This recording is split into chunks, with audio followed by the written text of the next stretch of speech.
Hello दोस्तों, welcome to sleepy classes. Sleepy classes आज आप लोगों के लिए एक बहुत इंपॉर्टेंट टॉपिक लेके आया है, जो है इंडियन कॉन्स्टिट्यूशन का प्रेसिडेंट। देखिए दोस्तों, ये आपके डिफरेंट एग्जाम्स में बहुत ज़्यादा कारगर होने वाला है। ये टॉपिक बहुत इंपॉर्टेंट है और इसमें काफ़ी ज़्यादा क्वेश्चंस कवर किए जाते हैं। तो चलिए हम लोग डिस्कस करते हैं। देखिए, कॉन्स्टिट्यूशन में जो आर्टिकल्स दिए हैं 52 से लेके 78 तक, ये पार्ट 5 में है और ये part 5 deals with the union executive. और यूनियन एग्जीक्यूटिव में कौन कौन लोग होते हैं? यूनियन एग्जीक्यूटिव का पार्ट है president, vice president, prime minister, council of ministers and attorney general. ये लोग यूनियन एग्जीक्यूटिव का पार्ट है। इस पर डायरेक्ट क्वेश्चन बहुत बार पूछा गया है कि कौन कौन लोग जो है यूनियन एग्जीक्यूटिव का पार्ट है। तो नेक्स्ट जो है, प्रेसिडेंट को हम लोग हेड ऑफ द स्टेट भी बोलते हैं और first citizen of the country भी बोलते हैं। हेड ऑफ द गवर्नमेंट किसको बोलते हैं? हेड ऑफ द गवर्नमेंट जो होते हैं वो होते हैं प्राइम मिनिस्टर, वो होते हैं प्राइम मिनिस्टर। ठीक है दोस्तों, तो अब हम लोग डिस्कस करते हैं प्रेसिडेंट का इलेक्शन कैसे होता है। देखिए दोस्तों, प्रेसिडेंट जो इलेक्ट होते हैं वो इलेक्टोरल कॉलेज के थ्रू होते हैं। और इलेक्टोरल कॉलेज में कौन कौन से लोग होते हैं? इलेक्टोरल कॉलेज में जो इलेक्टेड मेंबर्स होते हैं पार्लियामेंट के, both the houses, elected members of the legislative assemblies only, ये असेंबलीज ही हैं, इसमें काउंसिल्स नहीं है। लेजिस्लेटिव मेंबर्स ऑफ लेजिस्लेटिव जो इलेक्टेड मेंबर्स है legislative assembly of Delhi and Pondicherry. देखिए, ये जो है इलेक्टोरल कॉलेज का पार्ट है और ये नहीं है। कौन लोग नहीं होंगे इसमें? Nominated members of the parliament, nominated members of the parliament नहीं होंगे। और नॉमिनेटेड और elected, elected plus nominated members of legislative council, legislative council जिस जिस स्टेट में ये लोग पार्टिसिपेट नहीं करती है। ठीक है, और दिल्ली एंड पुडुचेरी की भी सिमिलरली जो नॉमिनेटेड मेंबर्स है वो इसका पार्ट नहीं होते हैं। तो नेक्स्ट जो आपका है, जो प्रेसिडेंशियल इलेक्शन है वो किस तरह से होते हैं? In accordance with the proportional representation के तौर पे होते हैं। ठीक है, और सिंगल ट्रांसफरेबल वोट एक इसमें कंसेप्ट यूज होता है, जो कि सीक्रेट बैलेट भी इसमें यूज होता है। ये सीक्रेट बैलेट के थ्रू होते हैं। ठीक है दोस्तों, जो प्रेसिडेंट के लिए जो नॉमिनेशन जो जाते हैं, फॉर एग्जाम्पल 1 2 3 4 5, अगर इनमें जब वोटिंग होती है 5 कैंडिडेट्स में, तो इनमें से अगर कोई फर्स्ट काउंटिंग में फिक्स्ड कोटा ऑफ वोट अगर सिक्योर कर लेता है, तो that person will be declared as elected for the post of president. और मिनिमम ये फिक्स्ड कोटा ऑफ वोट क्या होता है? देखिए, number of valid votes polled divided by number of candidates plus 1, ये है इसका फिक्स्ड वोट ऑफ कोर्ट का फॉर्मूला। अगर ये पहले राउंड में ही, फर्स्ट काउंटिंग में ही कोई भी कैंडिडेट इनमें से, फॉर एग्जांपल ये 3rd नंबर का कैंडिडेट है, इसको मिनिमम जो कोटा है वो सिक्योर हो चुका है, तो that person will be declared elected for the post of president. ठीक है दोस्तों, हर एक मेंबर को जो है एक बैलेट पेपर मिलता है, जिसमें उसको अपनी प्रेफरेंस बतानी होती है कि first candidate, for example first is A, second is D, third is F, fourth is G. ये जो कैंडिडेट्स का सीक्वेंस है सभी का वेरी करेगा। ये कोई एमपी है, मेंबर ऑफ पार्लियामेंट है, या जो भी इलेक्टर जिसने इलेक्शन में पार्टिसिपेट करना है, जो कि आपका वोटर है। ठीक है, उन सभी के बैलेट पेपर्स मिलते हैं और वो 1 बैलेट पेपर पे अपनी सीक्वेंस जो है डाल देते हैं। और अगर फर्स्ट काउंटिंग में कोटा किसी को मिल गया, minimum fixed quota of vote मिल गया, तो वो जो पर्सन है वो इलेक्शन में जीत जाता है प्रेसिडेंट के। और अगर मान लो किसी ने भी सिक्योर नहीं किया है फर्स्ट काउंटिंग में, अगर किसी भी कैंडिडेट ने मिनिमम कोटा जो है वो नहीं अचीव किया है, तो हम दोबारा से काउंटिंग करते हैं और जो लास्ट कैंडिडेट होता है उसके जो वोट्स होते हैं, फॉर एग्जाम्पल डी जो है ये सबसे लो वोट है इसके, ये जी फोर्थ वाले के सबसे लो वोट है, तो किसी ना, ये फोर्थ वाले के सबसे लो वोट है, इसके जो वोट, इसका जो बैलेट पेपर है, क्योंकि जी को किसी ने फर्स्ट प्रेफरेंस भी दिया होगा, तो जो फर्स्ट प्रेफरेंस वाला है वो कैंसिल हो जाएगा। फिर जो जी के जो सेकंड प्रेफरेंस वाले वोट्स हैं, जिनको भी सेकंड प्रेफरेंस दिया होगा, वो फर्दर रीडिस्ट्रीब्यूट हो जाएंगे। इसको बोलते हैं सिंगल ट्रांसफरेबल वोट। ठीक है दोस्तों, तो ये कंसेप्ट आपको बहुत अच्छे से समझ में आ गया होगा। अब नेक्स्ट आपका ये हम लोग डिस्कस कर चुके हैं कि रिक्वायर्ड कोटा आपको लेना होता है, और सिंगल ट्रांसफरेबल अगर नहीं होता है तो सिंगल ट्रांसफरेबल वोट जो आपका मोशन में आ जाता है। ठीक है दोस्तों, तो नेक्स्ट है qualification, oath and conditions of president के ऑफिस की। देखिए, क्वालिफिकेशन में सबसे पहले तो देखिए सिटीजन होना चाहिए इंडिया का, 35 ईयर्स होनी चाहिए उसकी एज, 35 ईयर्स ऑफ एज होना चाहिए उनका, और he should be qualified for a, किसके क्वालिफिकेशन होना चाहिए? लोकसभा के इलेक्शन लड़ने के लिए जो क्वालिफिकेशंस है वो आपकी फुलफिल होनी चाहिए। ठीक है दोस्तों, और नेक्स्ट है he should not hold any office of profit. अब ऑफिस ऑफ प्रॉफिट जैसे कि किसी रिलायंस इंडस्ट्री या कोई भी इंडस्ट्रीज़ हैं या कोई एनजीओ है, उसका कोई भी चेयरमैन या डायरेक्टर किसी बैंक का कोई भी एम्प्लॉयमेंट जो है आपकी सेंट्रल या स्टेट गवर्नमेंट के अंडर ऑफिस ऑफ प्रॉफिट ना होल्ड करता हो, अगर कोई करता है तो उनको रिजाइन करना पड़ेगा। Then he can give his nomination या he or she can give his nomination. तो जो अब इसमें देखिए एक्सेप्शन भी है कि ऑफिस ऑफ प्रॉफिट से एक्सेप्शन क्या है, इसमें जो प्रेसिडेंट का ऑफिस है और वाइस प्रेसिडेंट का ऑफिस है, ठीक है, और गवर्नर ऑफ द स्टेट का ऑफिस है और मिनिस्टर्स ऑफ यूनियन जो है they are not deem to be held under the office of profit. ये लोग being in the office while, जैसे कि सिटिंग प्रेसिडेंट है, मान लो इन्होंने नेक्स्ट इलेक्शन लड़ना है, इलेक्शन में पार्टिसिपेट करना है, तो उनको रिजाइन करने की, स्टेप डाउन करने की जरूरत नहीं पड़ती है। किसको? प्रेसिडेंट को, वाइस प्रेसिडेंट को, governors of the state and जो यूनियन के मिनिस्टर्स होते हैं, इन लोगों को स्टेप डाउन करने की जरूरत नहीं है।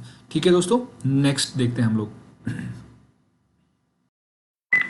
अब देखिए ये भी बहुत इंपॉर्टेंट क्वेश्चन बनता है आपका कि जो प्रेसिडेंट की ओथ है वो किस तरह की है। जो प्रेसिडेंट की ओथ है आर्टिकल 60 ऑफ द कॉन्स्टिट्यूशन में मेंशन्ड है, faithfully execute the office. Yes, ये इसका पार्ट है। एंड सबसे इंपॉर्टेंट जो ये वाला है, ये सबसे इंपॉर्टेंट जो है सेकंड पॉइंट है इसका, प्रेसिडेंट की जो ओथ होती है वो क्या होती है? टू प्रोटेक्ट, डिफेंड किसको? Constitution and the laws of the land. Constitution बहुत इंपॉर्टेंट है, तो प्रोटेक्टर ऑफ द कॉन्स्टिट्यूशन कौन है? प्रेसिडेंट की ड्यूटी है टू, ये कॉन्स्टिट्यूशनली बाउंड है क्योंकि आर्टिकल 60 में इटसेल्फ मेंशन किया गया है कि जो प्रेसिडेंट की जो कॉन्स्टिट्यूशनल ड्यूटी है to defend the constitutional and its laws है। ठीक है दोस्तों, to serve the service wellbeing of the people of India. ठीक है दोस्तों, नेक्स्ट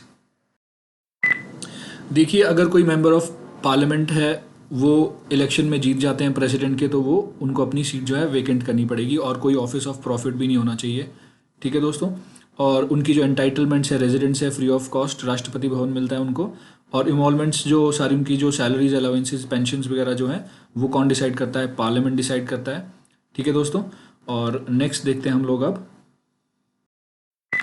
देखिए प्रेसिडेंट का जो टर्म है, उनका इम्पीचमेंट प्रोसेस क्या है और वैकेंसी कैसे कैसे जनरेट होती है, ये बहुत इंपॉर्टेंट एरिया है प्रेसिडेंट के चैप्टर में। देखिए प्रेसिडेंट जो है नॉर्मल टेन्योर जो होता है उनका 5 ईयर्स होता है। 5 ईयर्स के लिए इलेक्ट होता है प्रेसिडेंट जब भी इलेक्ट होता है। और अगर वो रिज़ाइन करते हैं प्रेसिडेंट, तो वो किसको एड्रेस करते हैं अपना resignation letter? To vice president of India.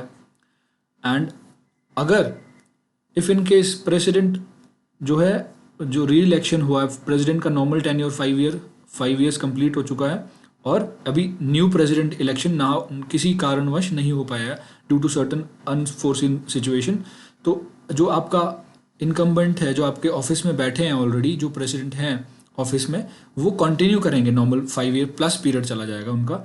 तो ये कॉन्स्टिट्यूशन में प्रोविजन है कि उनको ऑफिस वेकेट करने की कोई ज़रूरत नहीं है जब तक कि न्यू प्रेसिडेंट री इलेक्शन होके ना आए, तो वो अपना टेन्योर एक्सीड कर सकते हैं। ठीक है दोस्तों, देखिए नेक्स्ट जो है आपका impeachment process of the president. President को जो रिमूव करने का प्रोसेस है उसको बोलते हैं इम्पीचमेंट ऑफ द प्रेसिडेंट। और ये कॉन्स्टिट्यूशन में लिखा गया है किस ग्राउंड्स पे हम लोग इम्पीच कर सकते हैं प्रेसिडेंट को? Violation of the constitution. अब violation of constitution is not defined. देखिए संविधान में लिखा नहीं गया है कि वायलेशन ऑफ कॉन्स्टिट्यूशन किस चीज़ को कहा जाएगा। ठीक है दोस्तों, तो जो इम्पीचमेंट है वो किसी भी हाउस में, आइदर हाउस में हम लोग इनिशिएट कर सकते हैं, अपर हाउस या लोअर हाउस, किसी भी हाउस में हम इनिशिएट कर सकते हैं। और उसमें आपको 14 डेज नोटिस देना पड़ेगा और 1/4 मेंबर जो है उसके लिए एग्री करे। 1/4 मतलब 25%, किसी भी हाउस का 25, जिस भी हाउस में आपको इनिशिएट करना है उसके 25% लोग जो हैं वो एग्री करेंगे कि हाँ प्रेसिडेंट शुड बी इम्पीच्ड। तो 14 दिन का नोटिस आपको देना पड़ेगा उनके लिए, और जब वो चीज़ एक्सेप्ट हो जाएगी तो आगे जो प्रोसेस है, फर्स्ट हाउस में जब भी कोई भी जो फर्स्ट हाउस होगा वो एक जो आपके इम्पीचमेंट का प्रोसेस जो है वो चार्जेस फ्रेम करेगा, वो चार्जेस को फ्रेम करेगा फर्स्ट हाउस, और चार्जेस फ्रेम करने के बाद वो चार्जेस को 2/3 majority of the total membership of the house, उस हाउस की जो भी हाउस होगा उसकी 2/3 मेजॉरिटी जो है, स्पेशल मेजॉरिटी है, उससे पास करके सेकेंड हाउस के पास भेज देगा। तो सेकेंड हाउस क्या करेगा? जो चार्जेस फ्रेम हुए हैं ऑलरेडी, जो फ्रेम्ड चार्जेस हैं उनको इन्वेस्टिगेट करेगा, और अगर वो इन्वेस्टिगेशन में सही पाए जाते हैं तो 2/3 मेजॉरिटी से total membership of the house से वो उसको फिर से अगर पास करता है तो प्रेसिडेंट जो है विल बी स्टैंड इम्पीच्ड। तो प्रेसिडेंट की इम्पीचमेंट का प्रोसेस ये है। देखिए vacancies in the president's office, president office कैसे कैसे किस किस केसेस सिचुएशन या किन किन केसेस में विकेट हो सकता है। On the expiry of tenure of 5 years, हाँ जी ठीक है, रेजिग्नेशन से हो सकता है, रिमूवल जो हमने अभी इम्पीचमेंट प्रोसेस देखा है, अनफॉर्चुनेट डेथ से हो सकता है, और अदरवाइज कोई भी और कोई कारण हो सकता है। ठीक है, अब देखिए अगर आपकी वैकेंसी जो जनरेट हो रही है एक्सपायरी ऑफ टेन्योर की वजह से हो रही है, तो आपका जो इलेक्शन है वो सिटिंग प्रेसिडेंट के टेन्योर ख़त्म होने से पहले जो है इलेक्शन को कंडक्ट कराना ज़रूरी है, सो दैट वहाँ पे खाली पोस्ट ना रहे।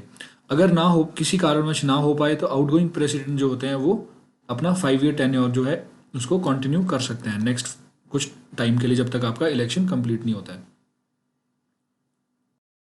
देखिए अब जो नेक्स्ट है, अगर वैकेंसी आपकी होती है due to resignation, removal, death, otherwise, तो विद इन 6 मंथ जो है वैकेंसी को फिल करने के लिए आपके इलेक्शंस हो जाने चाहिए। ठीक है, और अगर न्यूली इलेक्टेड प्रेसिडेंट आते हैं, मान लो 3 इयर्स तक प्रीवियस जो प्रेसिडेंट थे उन्होंने काम किया, और वो जो रिमेनिंग टाइम के लिए 2 इयर्स के लिए नहीं इलेक्ट होंगे, बल्कि वो नेक्स्ट 5 इयर्स के लिए फुल टेन्योर के लिए री इलेक्शन होगा। जब भी कोई न्यू प्रेसिडेंट आता है वैकेंसी के बाद, तो वो फुल टेन्योर के लिए होता है। और vacancy when vacancy occurs in the office of the president due to resignation, removal, death और otherwise, the vice president act as a president until the new president is elected. ठीक है दोस्तों, तो वाइस प्रेसिडेंट भी act करते हैं। अगर vice president नहीं है तो चीफ जस्टिस ऑफ इंडिया, और चीफ जस्टिस ऑफ इंडिया नहीं है तो सीनियर मोस्ट जो जज है सुप्रीम कोर्ट के, वो जो है प्रेसिडेंट की तरह एक्ट करते हैं, या प्रेसिडेंट एक्टिंग प्रेसिडेंट बनते हैं। ठीक है दोस्तों, तो नेक्स्ट है powers and functions of the president. देखिए powers and functions of the president में आता है, पहला आता है एग्जीक्यूटिव, देन आता है legislative, financial, judicial, diplomatic, military and emergency. देखिए एग्जीक्यूटिव फंक्शन जो इनके हैं वो अटॉर्नी जनरल जैसे हो गया, CAG हो गया आपके, इन लोगों को अपॉइंट करने का जो पावर है वो एग्जीक्यूटिव पावर्स के अंडर वो एक्सरसाइज करते हैं। और लेजिस्लेटिव पावर्स में लॉ मेकिंग पावर्स जो होती है, जैसे ऑर्डिनेंस हो गया, ठीक है, इस तरह की पावर्स। फाइनेंशियल पावर्स होगी आपकी, फाइनेंस कमीशन को कॉन्स्टिट्यूट करना। जुडिशियल पावर्स होगी, जैसे पार्डन वाला पावर, पार्डन कर सकते हैं प्रेसिडेंट। डिप्लोमेटिक पावर्स होंगे, जो एम्बेसडर्स और आपके कमिश्नर, हाई कमिश्नर्स जो होते हैं उनको आप आगे अपना डिफरेंट कंट्रीज़ में ऑफिस में अपॉइंट करते हैं। मिलिट्री पावर्स में देखिए जो हमारी आर्मी, नेवी और एयरफोर्स हैं, ये इनके सुप्रीम कमांडर होते हैं। प्रेसिडेंट जो है सुप्रीम कमांडर होते हैं, और आर्मी, नेवी, एयरफोर्स की जो ओथ होती है वो प्रेसिडेंट के ऑर्डर्स ही होते हैं। डायरेक्टली और इनडायरेक्टली प्रेसिडेंट के ही ऑर्डर होते हैं, और रैंक्स भी प्रेसिडेंट के थ्रू ही दिए जाते हैं। तो जो प्रेसिडेंट ऑफ इंडिया है वो चीफ कमांडर जो है ऑफ इंडियन आर्म्ड फोर्सेस हैं। इमरजेंसी डिक्लेयर करने की पावर्स जो हैं, जो भी हमारी कॉन्स्टिट्यूशन में 3 इमरजेंसीज मैंशनड है, वो national emergency, financial emergency, state emergency, ये सारी जो है प्रेसिडेंट एक्सरसाइज करते हैं डिफरेंट पावर्स के under. Next comes veto power of the president. देखिए veto power of the constitution जो है, सॉरी प्रेसिडेंट जो है, ये एक्सरसाइज करते हैं प्रेसिडेंट अंडर आर्टिकल 111 111। अब इसमें क्या चीज़ कर सकते हैं प्रेसिडेंट, जब भी कोई बिल पास होने के बाद पार्लियामेंट से प्रेसिडेंट के पास आता है, तो उनके पास 3 चॉइसेस होती हैं कि वो 3 तरह से उस पर एक्ट कर सकते हैं। वो सिंपली उसको एसेंट दे सकते हैं, वो एक्ट बन जाएगा। विद होल्ड कर सकते हैं, विद होल्ड का मतलब होता है उस पर कुछ भी नहीं, उसको कोई डिसीजन नहीं देना। और उसको रिटर्न कर सकते हैं, रिकन्सिडरेशन के लिए, एक्सेप्ट मनी बिल। देखिए मनी बिल और कॉन्स्टिट्यूशनल अमेंडमेंट बिल 2 ऐसे बिल हैं। कॉन्स्टिट्यूशनल अमेंडमेंट एक्ट, ये जो बिल है कॉन्स्टिट्यूशन से रिलेटेड, और मनी बिल, इसको कभी भी कॉन्स्टिट्यूशन में जो लिखा गया है कि प्रेसिडेंट वापस नहीं भेज सकते रिकन्सिडरेशन के लिए, मतलब उस पर एक्सरसाइज, वीटो एक्सरसाइज नहीं कर सकते प्रेसिडेंट। ठीक है दोस्तों, तो उसमें आपको प्रेसिडेंट बाउंड है उसको एसेंट देने के, उसको आपको लॉ बनाना ही बनाना पड़ेगा। देखिए एब्सोल्यूट वीटो क्या होती है? एब्सोल्यूट वीटो होती है विदहोल्ड कर देती है। एब्सोल्यूट वीटो जो होती है विदहोल्ड कर देता है आपका बिल को। तो विदहोल्ड का मतलब है कि जो बिल है आपका वो उसी वक्त खत्म हो जाता है, एंड हो जाएगा उस बिल का। ठीक है, अगर ये एब्सोल्यूट वीटो एक्सरसाइज कर लिया प्रेसिडेंट ने, तो बिल आपका वहीं पे ही खत्म हो गया। सस्पेंसिव वीटो होता है जब रिकंसिडरेशन के लिए प्रेसिडेंट भेज देते हैं, दोबारा से रिकंसिडरेशन होने के बाद जब वो अमेंडमेंट होके या विदाउट अमेंडमेंट अगर बिल वापस प्रेसिडेंट के पास आता है तो ऑब्लिगेशन हो जाती है प्रेसिडेंट की उस बिल को पास करना। ठीक है, तो ये ओवरराइडिंग फीचर है किसका? पार्लियामेंट का। नेक्स्ट आता है आपका पॉकेट वीटो। देखिए पॉकेट वीटो में प्रेसिडेंट ना तो कोई आपका पॉजिटिव सिग्नल देता है या नेगेटिव, ये इस पे कोई मैसेज ही नहीं मिलता है आपको, ना पॉजिटिव ना रिजेक्ट करता है उसको, ना आगे रेटिफाई करता है। तो ये पॉकेट वीटो, इस पे बिल्कुल इनएक्टिविटी होती है, कोई एक्टिविटी नहीं होती है। जैसे यहाँ पे क्लियरली इसको विदहोल्ड कर दिया, मतलब बिल खत्म हो गया, आप रीइंट्रोड्यूस कर सकते हैं। इस वाले केस में जो है आपको पता ही नहीं चलता है कि बिल पे हो क्या रहा है आगे, उसको पॉकेट वीटो कहते हैं। ठीक है दोस्तों, देखिए कॉन्स्टिट्यूशन जो 24th कॉन्स्टिट्यूशनल अमेंडमेंट एक्ट है 1971 में, इसने क्या किया है कि कॉन्स्टिट्यूशनल अमेंडमेंट एक्ट को प्रेसिडेंट को बाउंड कर दिया है कि आपने कॉन्स्टिट्यूशनल अमेंडमेंट एक्ट जितने भी आएंगे उसको आपने एक्ट बनाना ही बनाना है। उस पर जो जितने भी बिल्स आएंगे उस पर आपको प्रेसिडेंट कंपलसरी हो गया है प्रेसिडेंट को एसेंट देना। देखिए ऑर्डिनेंस मेकिंग पावर जो है प्रेसिडेंट की बहुत इंपॉर्टेंट है। ये ordinance making power article 126 of the constitution empowers the president to legislate ordinances. Ordinance किस किस सिचुएशन में हम लोग कर सकते हैं, मतलब प्रेसिडेंट कौन सी सिचुएशन में लेजिस्लेट कर सकता है? पार्लियामेंट अगर सेशन में ना हो, दोनों हाउसेज जो है पार्लियामेंट के ना हो, या कोई भी एक हाउस जो है पार्लियामेंट का सेशन में नहीं है, ठीक है, तो वो ऑर्डिनेंस उस टाइम पे हम लोग कर सकते हैं। तो ऑर्डिनेंस मेकिंग पावर जो है वो पैरेलल पावर नहीं है, मतलब साइमल्टेनियसली जो है पार्लियामेंट भी चल रहा है और प्रेसिडेंट ऑर्डिनेंस भी पास कर रहा है, ये ऐसा नहीं हो सकता। पार्लियामेंट को कोई भी हाउस या दोनों हाउस या कोई भी हाउस जो है इधर सस्पेंडेड होंगे या वो प्रोरॉग्ड होंगे, कुछ भी होगा, पार्लियामेंट सेशन में नहीं होगा। ठीक है, प्रेसिडेंट तभी आपके कानून को बना सकते हैं ऑर्डिनेंस के थ्रू। देखिए ऑर्डिनेंस जो है को एक्सटेंसिव है, विच मीन्स कि जो पार्लियामेंट के पास जो पावर्स हैं, मतलब जिस सब्जेक्ट पे पार्लियामेंट लॉ बना सकता है, प्रेसिडेंट भी उसी ही सब्जेक्ट पे लॉ बना सकते हैं, मतलब इसके अलावा कोई भी चीज़ वो नहीं कर सकते हैं। तो जो आपका ऑर्डिनेंस है, एक तो ये सब्जेक्ट टू दो subjects on which the parliament can make laws. ठीक है, पहला स्टेटमेंट है पार्लियामेंट जिन कानून जिस सब्जेक्ट पे लॉ बना सकता है वो चीज़। दूसरा है इसमें ऑर्डिनेंस जो है आपका आर्बिट्रेरी नहीं होना चाहिए कोई भी, ठीक है, आर्बिट्रेरी नहीं होना चाहिए। और जब जो भी ऑर्डिनेंस आपका बनता है, रीअसेंबली के विद इन 6 वीक उस पर डिस्कशन होना बहुत ज़रूरी है। अगर वो 6 वीक रीअसेंबली के बाद 6 वीक्स हो जाते हैं पूरे, तो आपका जो ऑर्डिनेंस है वो लागू नहीं होगा, वो ख़त्म हो जाएगा। विद इन 6 वीक उसको आपको डिस्कस करके पार्लियामेंट में पास करना पड़ेगा, तो वो सर्वाइव करेगा। ठीक है, नेक्स्ट है दोस्तों pardoning power of the president. ये article 72 of the constitution talk about the pardoning power of the president. अब किस आर्टिकल 72 में लिखा गया है, कौन कौन सी चीज़ें हम लोग पार्डन कर सकते, प्रेसिडेंट जो है पार्डन कर सकते हैं। देखिए पनिशमेंट और सेंटेंस, ये दोनों डिफरेंट वर्ड्स है। देखिए सेंटेंस होता है और पनिशमेंट, दोनों डिफरेंट चीज़ें हैं।